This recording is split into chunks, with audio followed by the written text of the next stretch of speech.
Good afternoon, Philadelphia. You're listening to the People Power Lunch Hour here on PhillyCam TV and on WPPM Community Radio here in Philadelphia. I'm your host, Vanessa Maria Graber.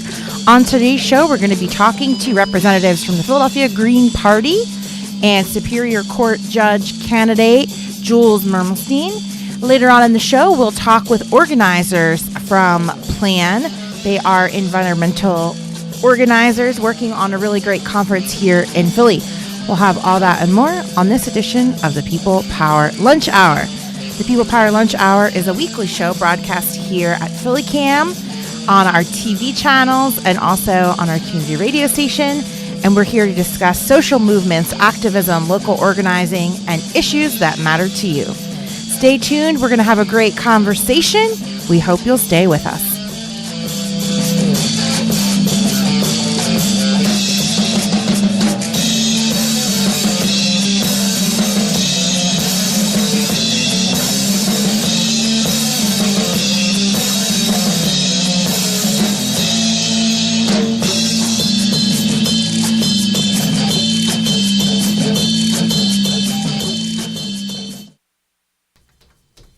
Hello, welcome back to the show. This is the People Power Lunch Hour here, broadcasting live from PhillyCam.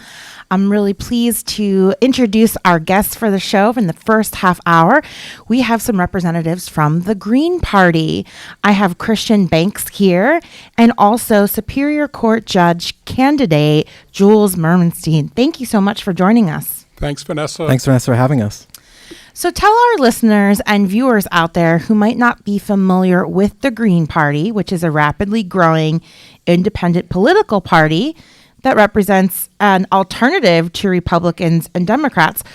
Tell them a little bit about your platform. What are some of the issues you all stand for and how you are different from the current two parties that we have currently in office? Sure. So first I want to say the Green Party is a minor political party in the United States. However, across the world, the Green Party really is major political parties and holds a lot of high positions around the world.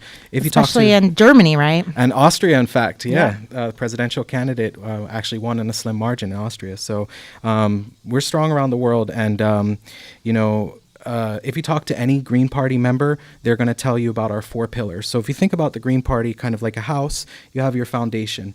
And so the four pillars we stand on are social justice, which is kind of like an umbrella for social justice, racial justice, environmental justice. We also stand for peace or nonviolence. So if you talk to any Green, they'll tell you, let's end these wars. Let's bring the money back from our bloated military budget back to the people. We also stand for grassroots democracy. So that's basically a big thing that sets us apart is that, you can attend a local Green Party meeting, a regional, state, or a national meeting, and it's open to the public. Anyone who's a registered Green can vote on a proposal in the Philadelphia Green Party, which is, we love that part of our party. And the last pillar is ecological wisdom. So we believe that we have one planet, we need to protect it, we need to convert to away from fossil fuels onto renewable energy. A major thing that sets us apart from the two major parties, which we like to call the corporate duopoly, is that, one, we accept no corporate money. We accept no super PAC money. So we like to think that that makes us beholden to the people and not the corporations.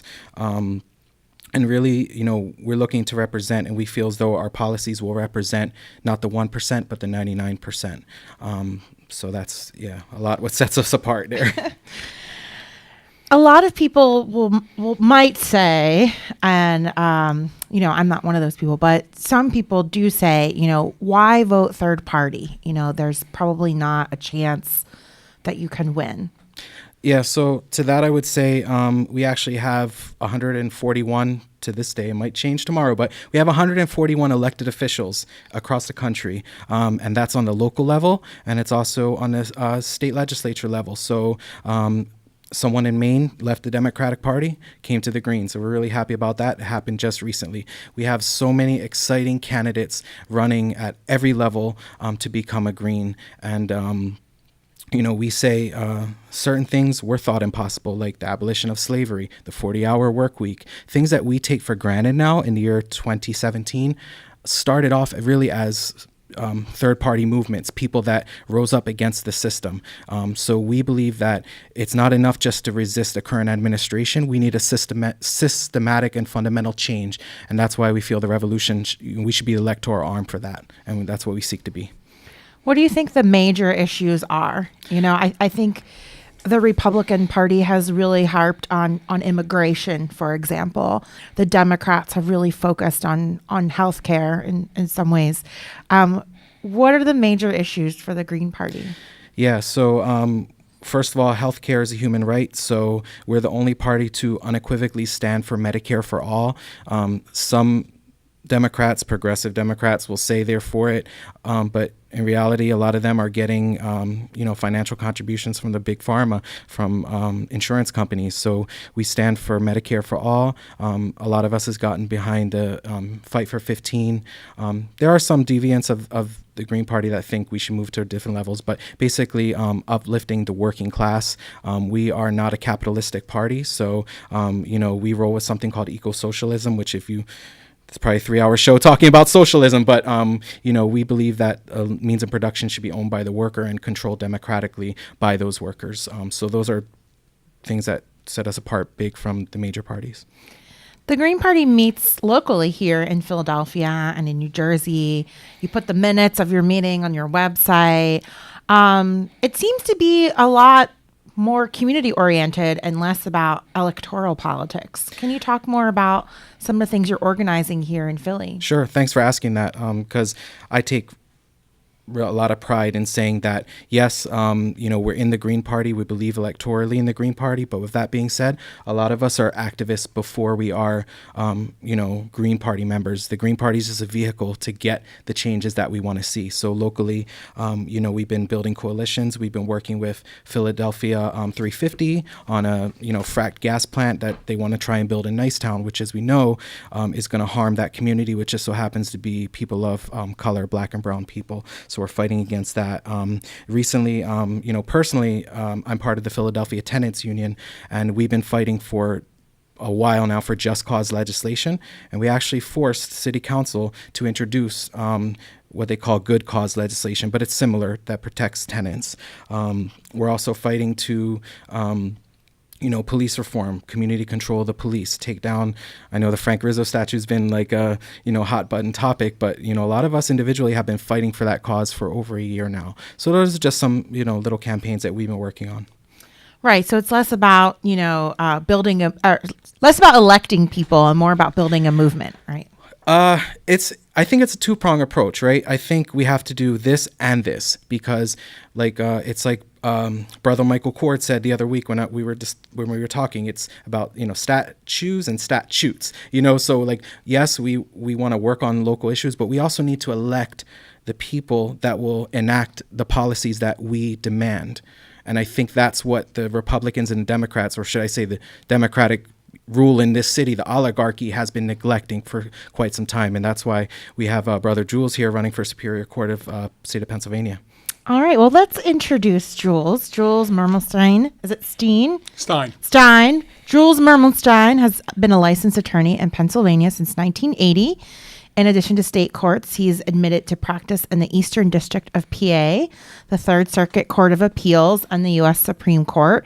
He's been a volunteer attorney for the ACLU, a managing attorney for Hyatt Legal Services, and a partner in Mermelstein and Light. He was elected and re-elected to 5 terms as an Upper Dublin Township Commissioner, serving from January 1992 through January 2011. And he was awarded the Upper Dublin Medal for Outstanding Citizen in 2011. And you are now running as a candidate for Superior Court Judge. I am.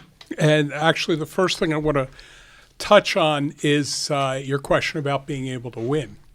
If you look at previous elections for statewide court, Superior Court specifically, usually the winning candidate gets around 1 million votes. There are 4 seats available, and the last time we had 4 seats available and we had 9 candidates running, which is what we have this time. The person who came in fourth got about 76% of what the winning candidate got. So that would translate to about 760,000 votes to come in fourth. There are over 1 million registered voters in Pennsylvania that are not registered Democrat or Republican.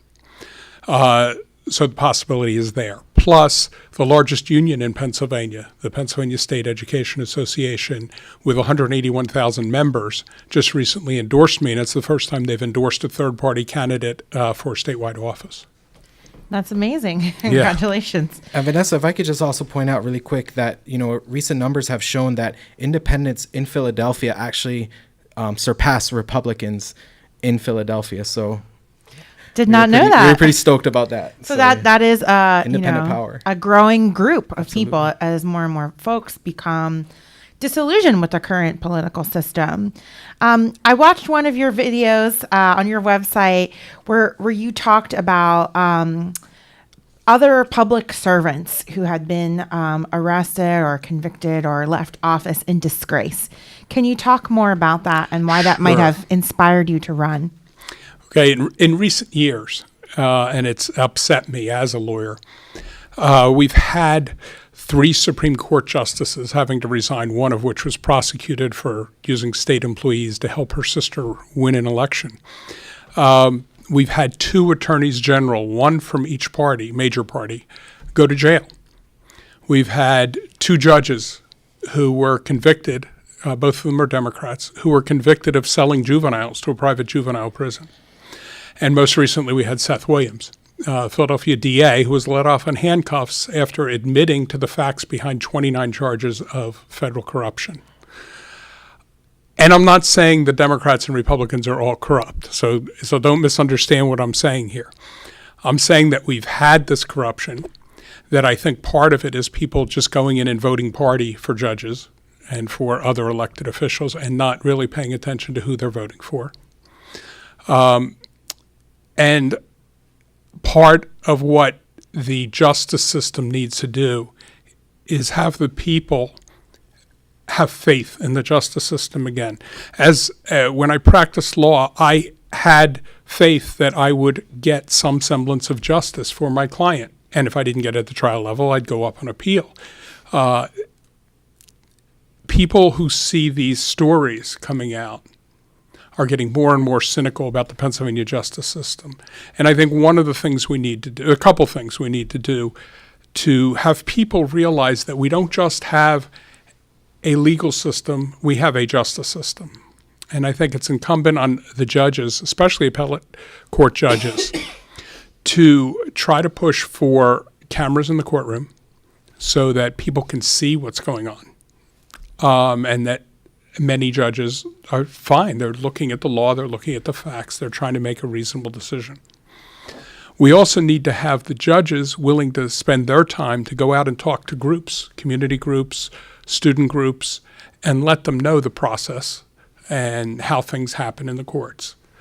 And I think that's needed to get people to have faith in the justice system again. And it's a couple things I'm committed to doing, is trying to argue for the cameras in the courtroom and for I would be willing to go out. I also have been a high school teacher, and being a trial lawyer, high school teacher, politician, you mentioned the 5 terms in local office. I have no problem talking to groups about what goes on in the court system. Can you talk about what the position of Pennsylvania Superior Court judge is responsible for? Yeah, good, very good question, because a lot of people don't understand that. Okay, so your trial takes place in what's called the Court of Common Pleas. And then if the losing party says that this isn't right, my rights were violated or some other reason, they can appeal. If neither of the parties are a government agency, then the appeal goes to the Superior Court. If one of them is a government agency, it goes to the Commonwealth Court. Okay, and actually, some of the times the trial is even in the Commonwealth Court if it's a government agency. So it goes to the Superior Court. So we handle, I say we handle, if I'm elected, we will handle criminal appeals, lawsuits that are appealed, domestic issues that are appealed. It goes to the Superior Court. Most decisions in Pennsylvania, court decisions, stop at that level, either with the Superior Court or the Commonwealth Court. The Supreme Court gets to choose, just like in the federal system, the Supreme Court gets to pick what cases they will hear and which ones they won't hear. Pennsylvania Supreme Court is the same way. So approximately 2,000 cases a year are heard by the Pennsylvania Superior Court, and about 50 cases a year are heard by the Supreme Court. So the Pennsylvania Superior Court handles the bulk of the appellate cases in Pennsylvania. What drew you to the Green Party? Have you always been Green Party? I have, I think, always philosophically been Green Party.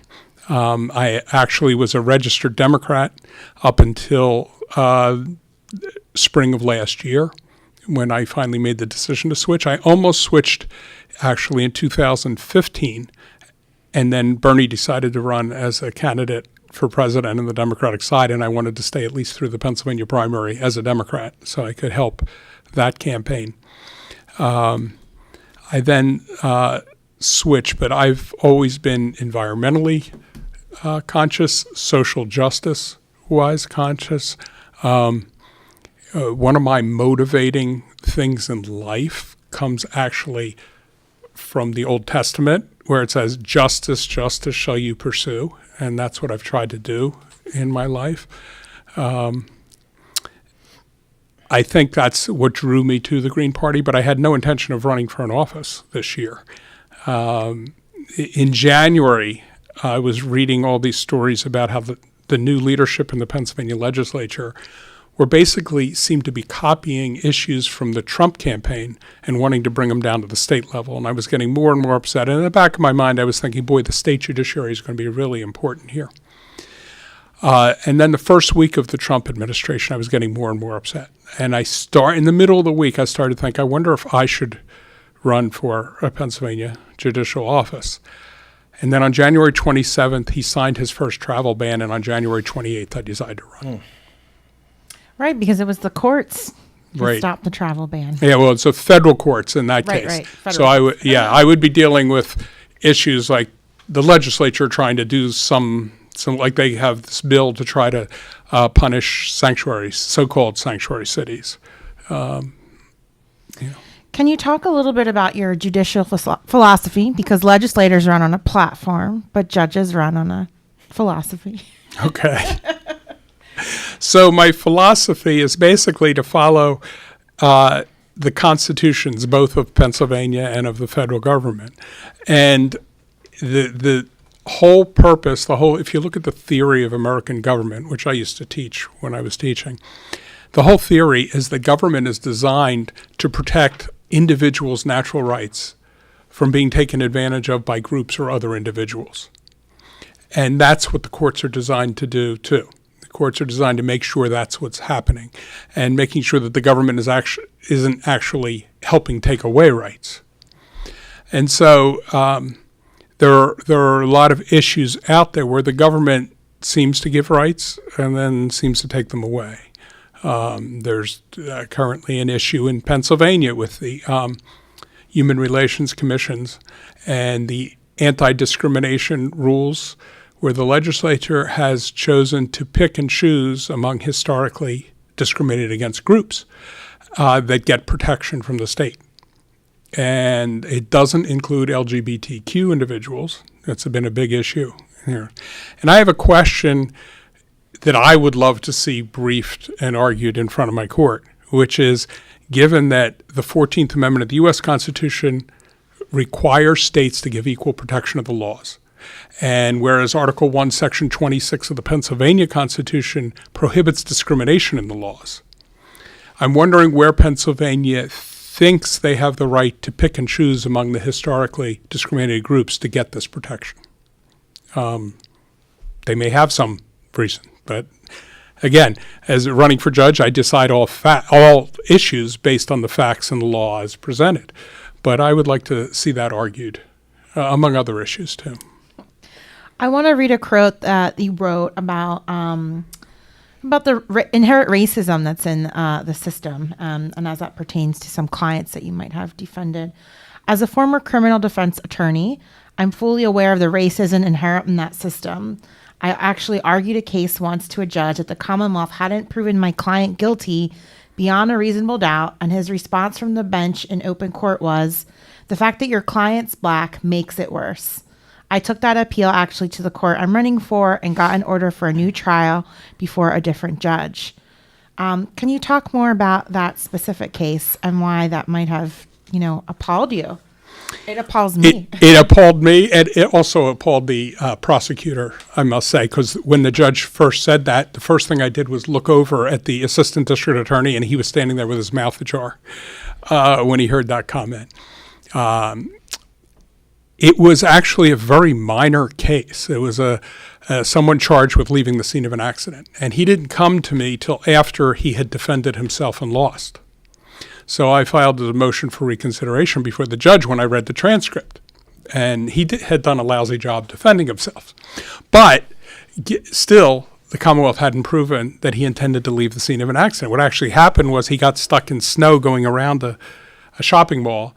And as he came back to the scene, he saw the police cars leaving. So he called the police station and gave them all his information and told them what happened. And they came out and arrested him for leaving the scene of an accident. So he obviously had no intention to do that.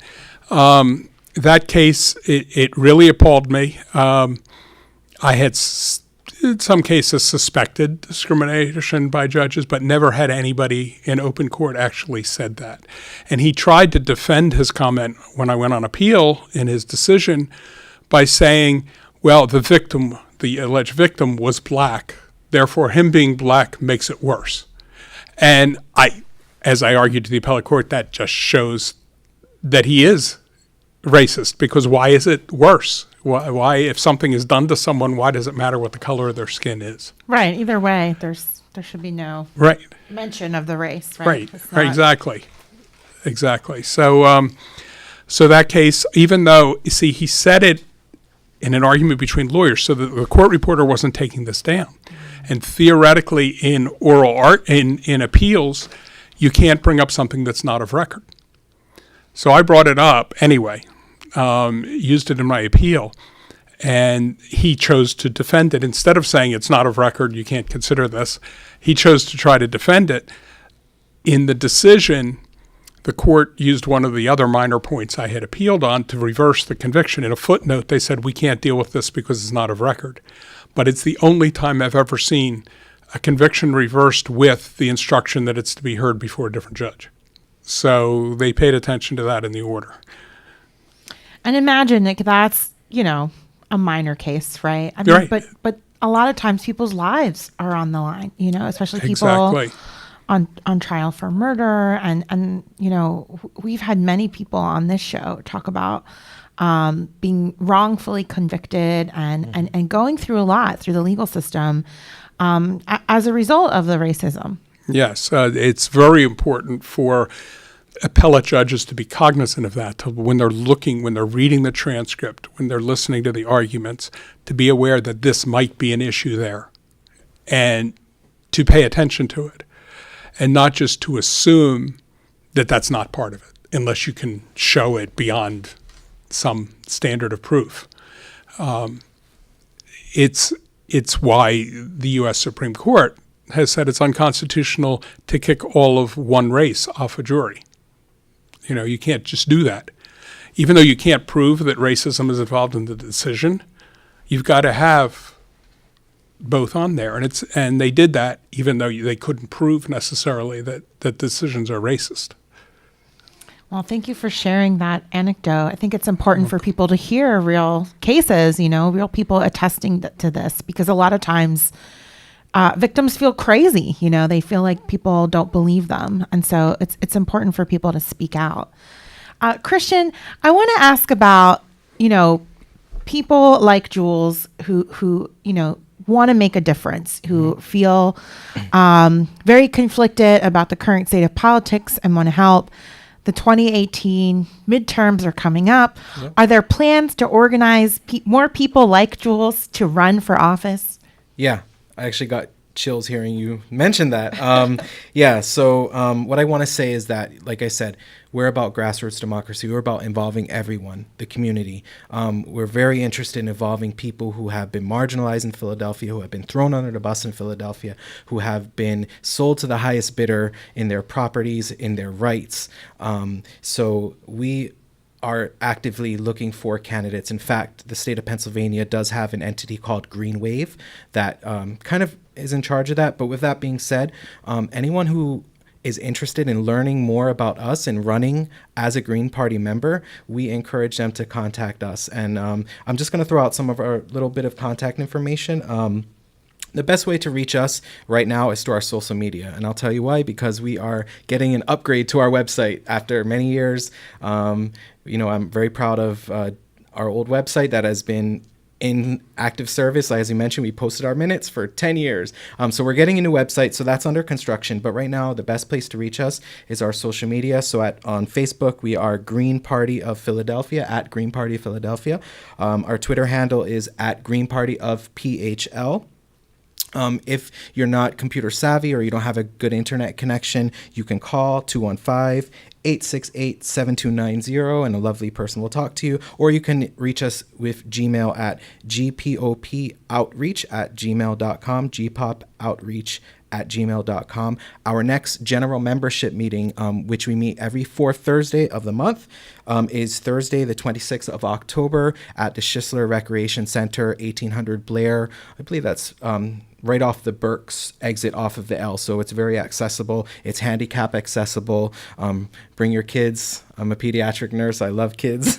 And we definitely meet there at 7 p.m. And we encourage anyone that would like to get involved, that would like to learn more about us. We have a lot of doors to knock on. We have a lot of people to talk to. I just want to mention one other thing that, as we discussed earlier, one of our biggest problems is people don't know about us. People don't know where that we're doing stuff. People don't know what we represent. And that's something that we are working hard to, talk to the electorate in Philadelphia. And we intend to run candidates. We intend to challenge seats. We are looking for candidates, and we will be, a force to reckon with come 2018, 2019. Great. If you're just tuning in, I've been speaking with members of the local Green Party here in Pennsylvania. I've been speaking with Christian Banchs, who's an organizer, and also with Jules Mermelstein, who is running for Pennsylvania Superior Court Judge. Jules, do you want to give them the information? Where can they find you on the ballot? Well, on the ballot, you will see a list of 4 Democrats running, 4 Republicans, and then me.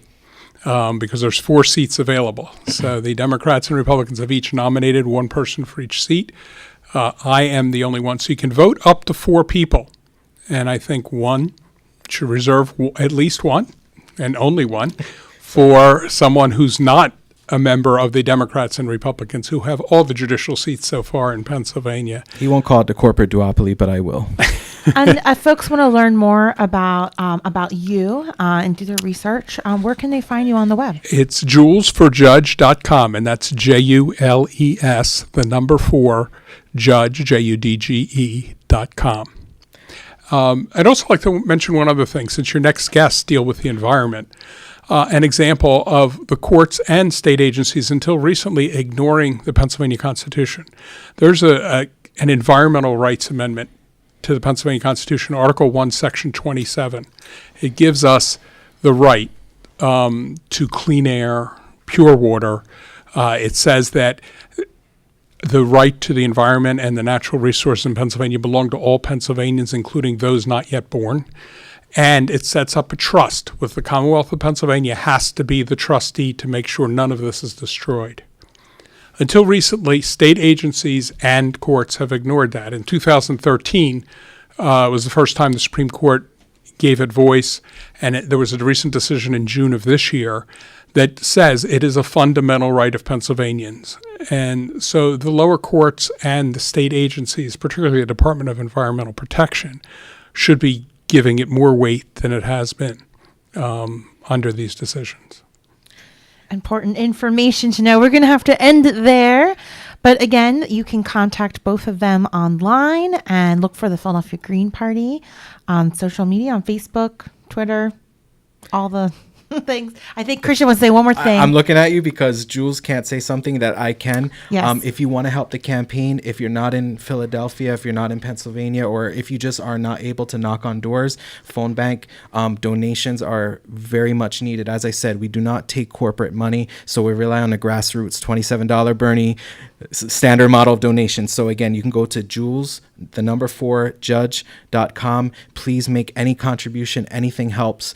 We need yard signs. We need literature. We just need to get the word out. So thank you so much.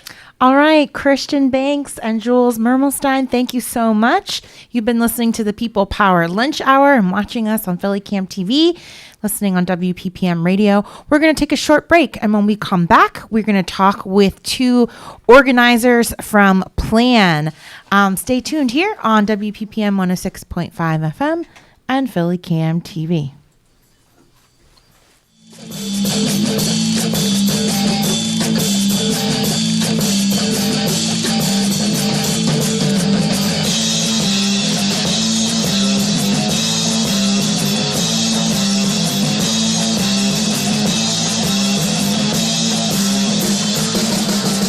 Welcome back to the People Power Lunch Hour show here at Philly Cam.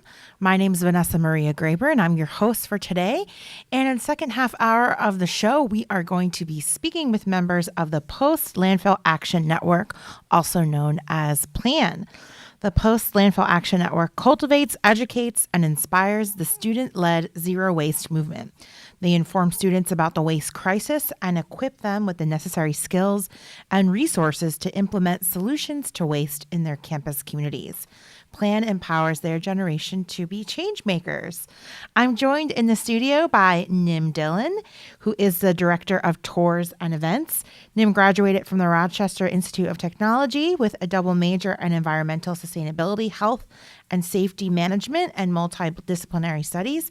She co-founded RIT's Move Out program, Goodbye, Goodbye, and worked for the sustainability department on campus. Welcome to the show. Hi, thank you for having us. I'm also joined by Faye Cristoforo, Plan's co-director. Faye studied sociology and anthropology at Earlham College, where she was the founder of the EC Free Store and a leader in her school's responsible energy investment campaign. And Faye's traveled all around the world researching waste management systems. Welcome. Thank you. So can you tell our listeners a little bit about Plan and some of the work that you do on college campuses, including here at Penn, Villanova, and I believe Temple too? So we are a 4-year-old nonprofit. So we're just kind of a baby nonprofit. But we work with about 100 campuses nationwide. And we work with campuses on student leadership and zero waste guidance. So basically what that means is there's not a single campus around the country that has reached a zero waste level. And that basically means over 80% diversion. So over 80% of the material on campus is either being composted or recycled or reused or avoided in some way. And so no campus has reached that. And they're all creating these incredibly innovative solutions, free stores, anaerobic digestion composting, move-out projects where students collect the stuff during move-out and then hold big yard sales during move-in weekend, like what Nim did on her campus. And we're trying to create a platform and a system and a community where these solutions are shared, where students are not trying to reinvent the wheel every year, and where they can get the skills and resources that they need to be successful on their campuses. That's really great. I think most people in Philly are familiar with what we call Penn Christmas. Mm-hmm. And that is when students leave campus for the summertime. They throw away everything, like a lot of stuff. And people actually go dumpster diving to reclaim the stuff. And I've actually been to a Penn Christmas, and I was really shocked at the things that people throw away. There was computers in there, furniture. There was lots of unopened food, clothes. I mean, so much. And it's good that people, dig in the dumpsters and take the stuff back, but so much of it is wasted. Mm-hmm. Can you talk about changing the culture of wastefulness? Yeah, that's a great question. And I think a lot of it starts in addressing that move out period and then again, the move in period. So the thing that I think is super effective about these move out projects is that they collect all the stuff during move out season, and then they sell it back during move in, setting this precedent that you don't have to go and buy that same stuff every year. And it also sets the precedent when new students come on campus. This is how we do things here. We reuse, we share. We don't toss it all at the end of the year. We don't have dumpsters overflowing. So it's a lot about students setting example when it comes to culture change. And then it's about campuses supporting that. A lot of the campuses that we work with have incredible relationships, supportive relationships with their student workers, and are able to really push students to like innovate at another level. Do you want to add to that at all? Sure. Yeah, I think one of the things that we commonly talk about when we're talking about waste and why it's an issue is the fact that a lot of people tend to just want what's more convenient and want what's quicker and faster, right? So obviously, if you're, a student and you're moving out and you have only a short period of time to do that, for you, the easiest and fastest and almost always the most only option in some cases is just for you to, throw that away or leave it on the curb and not have to deal with that anymore. And I think, what Faye's saying about having a supportive community and setting a precedent and offering another option to those students that is just as easy, if not easier, than what they're already doing is a really, really big part of shifting that culture and shifting that mindset. Mm-hmm. So you both started programs on your campuses. What were some of the challenges? How hard was it to convince people to recycle or, not waste their stuff, not throw it away? Yeah, I think that really depends and that really varies. And I think one of the interesting challenges about doing this kind of work is that there is such a broad range in terms of people's investment and people's willingness to buy into new things and people's ability to help support those programs. So I think that broad range is something that's really interesting and is really, really unique to work with, especially on a campus setting. But yeah, I think one of the biggest challenges is getting the word out to students about this new program and showing them how this new thing works and getting them to actually actively participate in that, especially on a larger campus. My school had about 18,000 students. Having every single one of those students learn about this program and know how it works is quite a big challenge in and of itself. So, getting out there, getting the word out, making sure, there's flyers on everyone's door about how this program works, making sure all the collection locations for those goods are accessible to all the students. And then, like Faye said, a big part of this is making sure that when students are arriving on campus, they know that they have this option to buy these goods at a yard sale and buy them used, as opposed to, going out to a big box store and buying them brand new. So, just getting the word out and spreading the information. Pretty big challenge, but I think we did an okay job. And you're growing your membership. Does it seem like most universities you're approaching are pretty receptive to this idea, or have you had any pushback? For the most part, this is something that universities are starting to address at a more active level. A lot of campuses signed on to the President Obama's climate change agreement, and they're starting to recognize that zero waste is such a big part of climate change. It's such a big piece of sustainability on campus. Up until recently, trash has just been the thing that you put in the bag and you put it on your curb and you ignore it as much as you possibly can. But more and more now we're seeing campuses develop zero waste plans. Or zero waste goals. And they are starting to designate more resources to that. And so I think right now is a perfect time for us to be doing what we're doing, because we're really just bringing the student movement and the campus movement into one stronger movement. Well, you just talked about setting goals and plans. And so I thought it'd be a good time to bring up that Philadelphia's mayor, Mayor Kenney, signed a resolution in August to make Philly a zero waste city by 2035. Mm-hmm. Yeah, and that's really exciting. We're seeing the campuses are doing it. There's cities across the country that are doing it. It's become a more common thing to ban things like styrofoam and things that we can't recycle or capture. So I think as we go into a more kind of heated climate change discussion, waste has to be a part of that because we do live in a linear consumption economy, and we have to change that. And students really can be and should be the driving force behind that. Yeah, I just want to mention it's kind of tangential, but one of the things people in Puerto Rico are really struggling with right now, and because my family is there, is they haven't picked up the trash in weeks and weeks. And people are becoming much more aware of the waste because usually, the trucks come and they take it away and you don't have to think about it anymore. But what happens when they don't take it away and then you're left with all of your stuff or your waste and it piles up? I think people now are starting to become a lot more conscious of what they're throwing away and where it goes when you don't have those services. Yeah, and I think with this kind of back-to-back natural disasters that we've been facing, we're starting to get a little bit of a better idea of what the actual impacts of climate change are going to look like. And landfills are the third highest contributor to methane in the atmosphere. So it's a pretty harmful greenhouse gas. And if we can reduce the number of landfills, the number of incinerators, we're not going to have to face what it looks like we might be facing. Yeah, and similarly, nobody wants to think about landfills or Superfund sites, because again, they're usually, on the outskirts of town, out of sight. But when they become flooded and they affect the water, then suddenly it becomes an issue. So we really need to think of ways to address these problems before it gets to that point. I want to talk about the conference that's happening here in Philadelphia. And Nim, can you tell our listeners, especially students who are on the Temple and Penn campus, what this conference is about and why they might want to plug into it? Sure, yeah.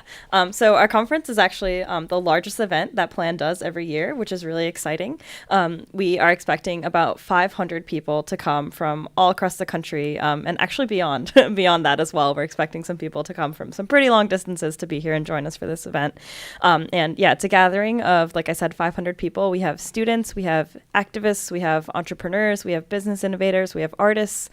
We have all types of people from all different aspects of solutions to waste, all coming together to geek out about waste and talk about trash, essentially, and more importantly, solutions to waste, and how it is that we actually solve these problems. So the conference itself is set up in a problem, solution, action format, which I think is really, really, really important and something that we do that's kind of unique to other conferences and other educational events. So the first thing that we do when students arrive is we inform them about the problem. We talk about the waste crisis. We make sure that everyone is kind of on the same page and has the same level of understanding of what the actual problem is that we're going to be discussing. And I think that's really important to make sure that everyone has the same, the same dialogue and the same vocabulary to kind of talk about these problems and that we're all on the same page.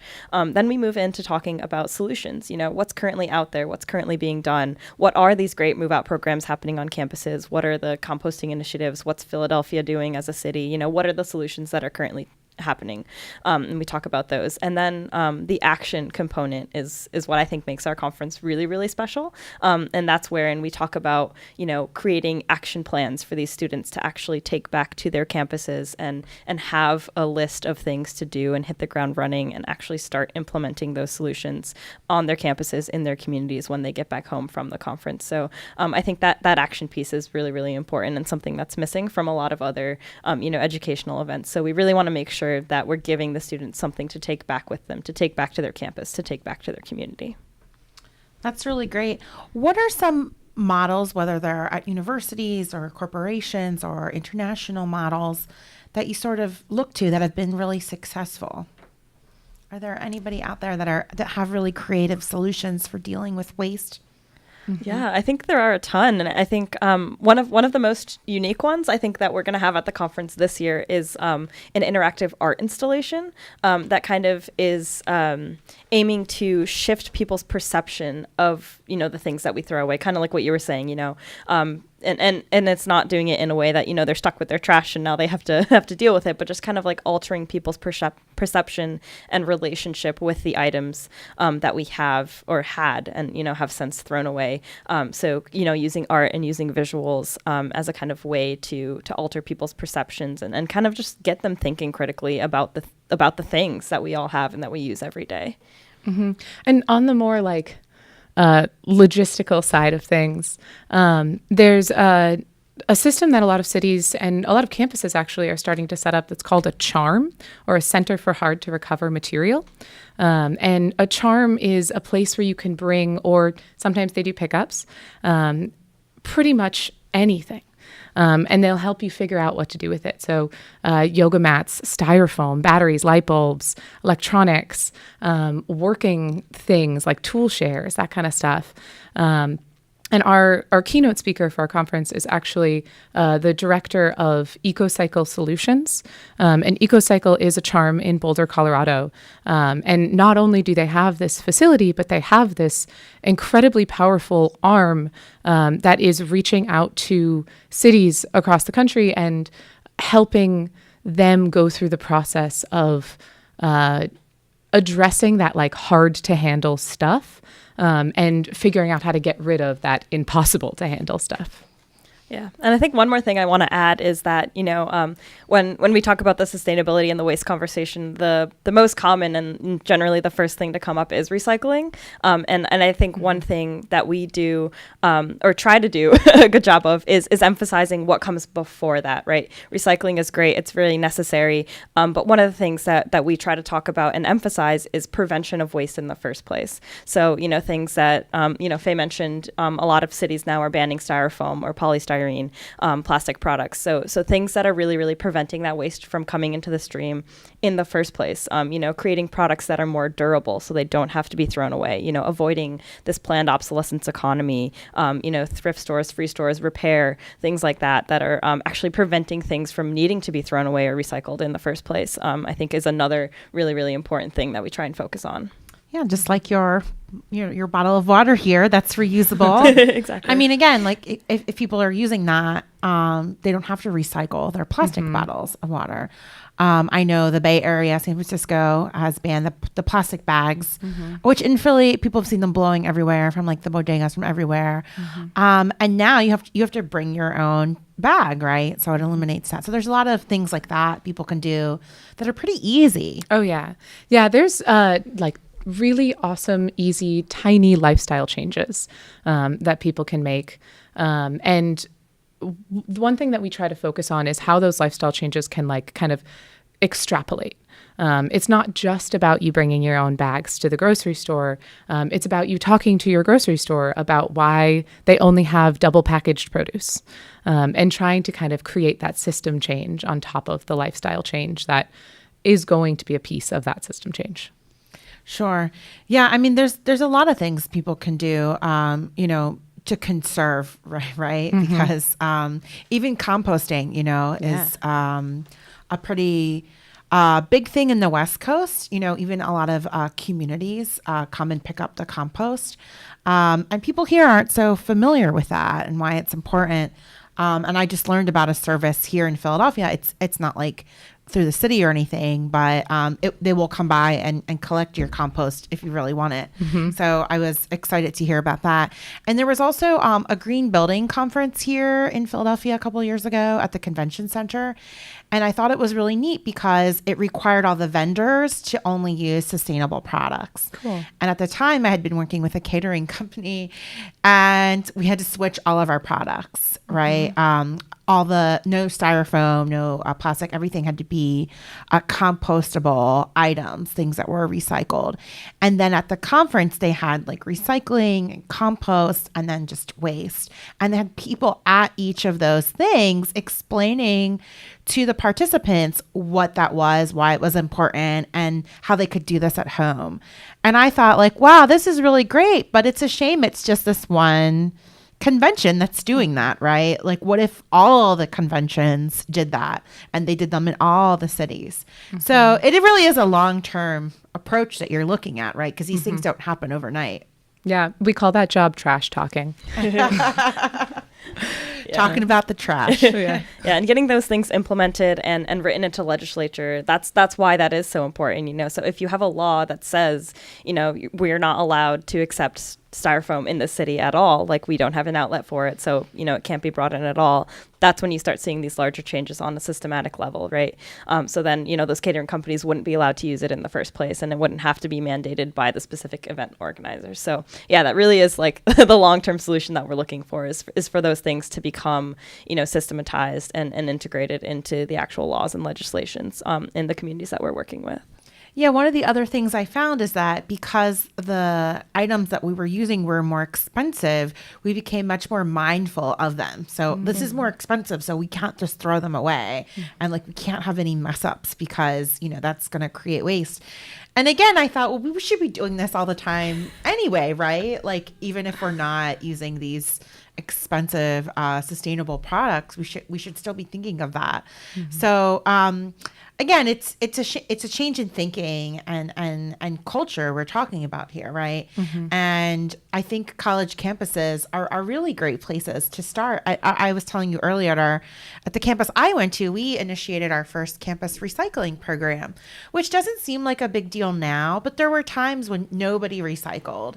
And when you have a campus of 17,000 people, drinking bottles of soda and water and paper and everything else going right into the trash, that's kind of a lot. I mean, it's hard to think that we lived that way for so many years, right? Now there's recycling everywhere. Well, believe it or not, many of our campuses are still struggling to set up the basics. Just recycling, trying to get that off the ground. So there are the places like the entire UC system, the University of California system, has a zero waste goal for all of their campuses by 2020. And that is coming in fast. The freshman year class this year is the class of 2020. So they have about 4 years to make it happen. But then there's campuses that we work with that don't really have anything. And to be perfectly honest, those are the campuses that I like working with the most because they can set it up and learn from everyone else. They get to set it up right the first time. And that's really cool to see how they can just information gather. So there's many other universities here, and there might be some students listening or watching. How could they be a part of this if they're not already a member university? Well, I'm going to say first and foremost, come to our conference. Oh, that's why she's looking at me. Yeah, definitely come to the conference. It's open to all. All are welcome. So you can just go ahead and register on our website, postlandfill.org. The first thing you will see is a big button that says come to our conference. So click on that, go ahead and register. Yeah, and then, membership otherwise. Faye, you want to speak to that? Yeah, we're working with several campuses in Philly already. Penn, Villanova, Drexel, Swarthmore are all members of our network. So any students of those campuses have access to our member hub. So that's where all of the manuals, the template documents, there's template budgets, template planning documents, 70-page manuals on how to set up a composting program. So they can just go to our website and make an account with their school email address, and it will automatically give them access. So they can do that, or they could just call me, email me. We work right downtown in Center City, and we're always ecstatic to hear from more students who want to do this work. We're happy to work with different projects. We call it a planternship program every summer. It's our plan internship. So we take on folks for that. We're always bringing on special projects. As I said, we're a young organization, which lets us be super flexible. So if you have an idea that has to do with waste, talk to us. We'd love to work with you. Yeah, I'm going to call out Rutgers people because we have Rutgers Camden where our signal reaches right across the river. And there's LaSalle, St. Joe's, Community College in Philadelphia has so many people. Yeah. There's a lot here in Pennsylvania. So I encourage folks who are listening, who are at a university, to get involved and to check out their conference and their website. Can we talk about the keynote address again one more time? Because that's its own thing, right? Definitely, yeah. So this year, as part of the conference, we have a keynote speaker every year, but this year, as kind of, we just recently opened up our office here in Philadelphia, so we're new to the area. We kind of wanted to kick it off with a bang. So we're offering this year our keynote address, which Faye mentioned, is her name is Kate Bailey. She's the director of EcoCycle Solutions based out of Boulder, Colorado. incredible woman. And she will be giving a talk about zero waste as a solution to climate change. So, Faye mentioned a little bit about how those two things are intertwined and interconnected. So Kate will be elaborating upon that. And this event is free and open to the public. So anyone who's around the Philly area or beyond, feel free to come on by to that. That is on Friday, November 3rd. It will begin at 6 p.m. Doors open at it will begin at 6:30 p.m. Doors open at 6. So feel free to stop on by if you're free that night. And it's going to be a great time. We're at the Temple University Performing Arts Center for that event. And one last question. Do you work with adult volunteers, those of us who aren't students, but still see this as an important issue? We'll always take more volunteers. We can definitely, if we can't find a spot for you to plug in, we have a pretty good network here in Philly. There's a ton going on when it comes to zero waste in Philly. So we can help you plug in. That's really great. Yeah. All right. Can you give them your website and your social media information one more time? Yeah, absolutely. So our website is postlandfill.org. And our social media platforms all across the board, we are at Post-Landfill, P-O-S-T Landfill. And we have Twitter, Instagram, Facebook, add us on Snapchat. There's sweet Snapchat filters for our conference. You can basically find us anywhere on social media. And I wanted to give one more quick shout out. Just a shout out to the folks who are fighting landfills and incinerators in their communities. It's a major environmental justice problem here in Pennsylvania and around the world. And we're hoping that the work that we can do will starve those landfills and incinerators of material. So we see that, we're working on it, we're addressing it, and just wanted to mention that. Thank you both so much for the work that you do and for coming on the show to, talk more about this issue. Again, I want to thank Nim Dhillon, the Director of Tours and Events for Post-Landfill Action Network, and Faye Cristoforo, who's Plans Co-Director. You check out their conference, which is going to be November 3rd and 4th at Temple University. You can find more information on their website. All right, that's going to do it for this edition of the People Power Lunch Hour. I'm your host, Vanessa Maria Graber. You can check out this episode and all of our episodes of the People Power Lunch Hour on our website at phillycam.org. All right, stay tuned. Sprouts is up next on WPPM. Thanks for watching and listening.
You're listening to WPPM LP in Philadelphia.